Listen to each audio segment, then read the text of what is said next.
I made a decision to look into what I wanted my next 5 years to be like. What would my life in 2025 look like? And I created a whole outline of it, and I recorded it to music, and I've listened to it almost every day since. Hi, welcome to the Connect with Sheila Botelho podcast. I'm an entrepreneur, self-care strategist, and creator of the Seasons self-care app. I'm committed to helping you reconnect to your purpose, elevate your well-being, and build your version of a happy, successful life. You're listening to a Monday minisode that's designed to help you live into what lights you up this week. Welcome to 2025. I am so excited for this year. If you have been listening to various people talking about the symbolism of 2024 versus 2025, you'll know what I'm talking about. If not, go have a look. There's many different voices and people talking about these things. And of course, I'm an optimist, so I choose to look at the positive. So I'm thrilled for what's to come in 2025.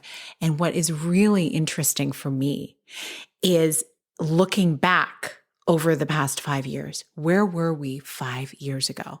Truly, 5 years ago, I think many of us were thinking, ooh, 2020 vision. It's going to be an amazing year. And then we kind of went moving through the months and realized not too far in, ooh, it's really going to be a different year.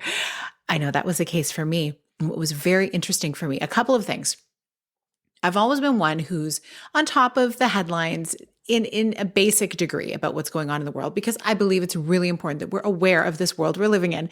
However, I don't spend a whole lot of time following the bunny trails to go deep into big issues for long periods of time. I like to look to experts, and of course, who are the experts, right? We get to decide who the experts are that we follow, and there's many of them. So I love to look at differing voices in terms of deciding, where do I land with all of the information? And then I like to kind of have an idea of where things are headed and not get taken away by it, because truly our world is constantly in a place of polarity where we have a lot of good things and a lot of really disgusting, challenging, hard stuff too, right? Like this happens. And so I chose in 2020, I wanted to be more up on the news. And so I subscribed to some news email lists so that I was making sure that every day of the week, like just weekdays, I had updates on what was happening.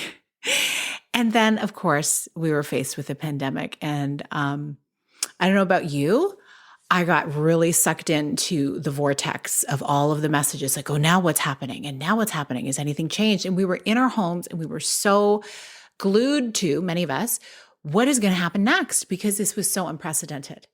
And then I went out for a walk, good old nature once again.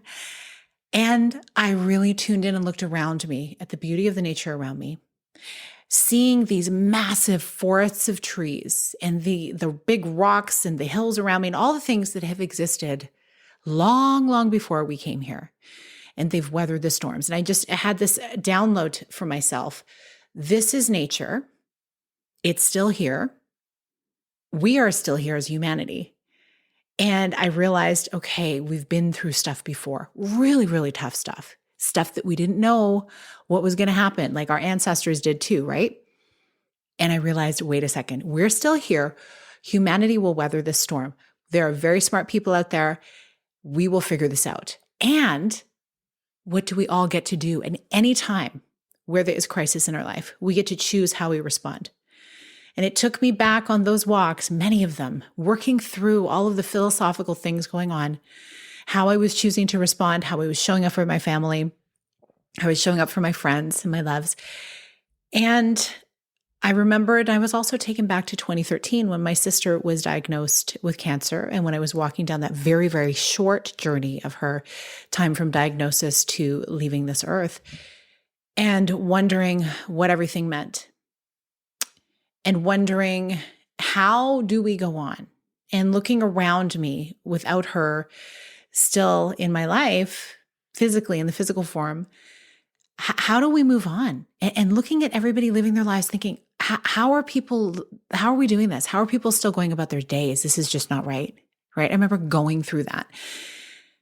And so I remember during that time in 2020, I also had the dream to start a podcast.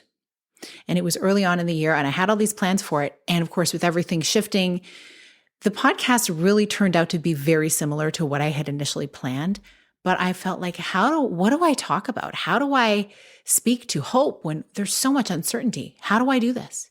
And so I waited until September of 2020 to actually launch it because I was more clear on really what I wanted to share. And of course, things have unfolded since. And so that's a little interesting recap of the last 5 years, where we were 5 years ago anyway, where I felt I was 5 years ago. And the way I started my year looking so different from what I planned.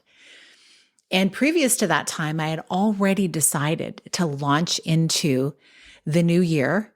I think it was 2018. I decided to launch into the new year with more peace because I had just lost my mother in December of 2017. So I said, I get to choose the pace that I want to start my year. And so I did. And then, of course, in 2020, that happened. And you may know if you've listened to previous episodes, then in literally February 29th, it was a leap year of 2020, my father passed. So it's so interesting, like these timings, it all kept pointing to you get to go at your own pace. You get to start the year in the way you deem best and do it in a way that is heart-centered for you. So I say all this to say to you now, as you are starting out this year, I know these are heavy things I just shared. These are maybe some dark things. I will say this, so much beauty came from each of those circumstances. There is always going to be the darkness and the light. And it's up to us to choose what we want to focus on. And I'm so glad that I didn't let the darkness of 2020 stop me from stepping into my dream. Because what I also did at that time, literally, it was March of 2020. I made a decision to look into what I wanted my next 5 years to be like. What would my life in 2025 look like? And I created a whole outline of it and I recorded it to music and I've listened to it almost every day since. So it's been almost like 4.5 years of me doing that. And what has happened since that time has been pretty remarkable because so many of the things that I was envisioning to happen in my life in 2025 started happening along the way. Your growth, your joy, your future, your blessings, all these things. Yes, it's how you determine, you look at it, but also it begins here. It begins inside of you. So no matter how fast or slow you want to start the year, no matter what you have on your agenda for this year, know that you do have a sense of how do you proceed, choosing your next steps, the energy you want to live in, all of these things. And it starts in here, in your head and in your heart. And so I wish you a sense of peace and hope as you move forward into this new year, doing that thing that is calling you, the thing that is on your heart to do. And I am going to be cheering you on. And I hope that you let me know what that is. Please reach out to me. I love when I hear back from my listeners. I love when people reach out to me and let me know what is happening in their world and the steps that they're taking, the big scary moves they're taking, because all of this is building your self-trust and helping you get closer to that purpose that you are meant to be living. So I wish you all the best. Thank you for listening. Have a beautiful start to your year. I look forward to being here on episodes. I got some interviews coming up with some wonderful people. And I'm also going to be doing a lot of podcast touring myself on other people's shows. So you'll be hearing about those. I am so grateful for you.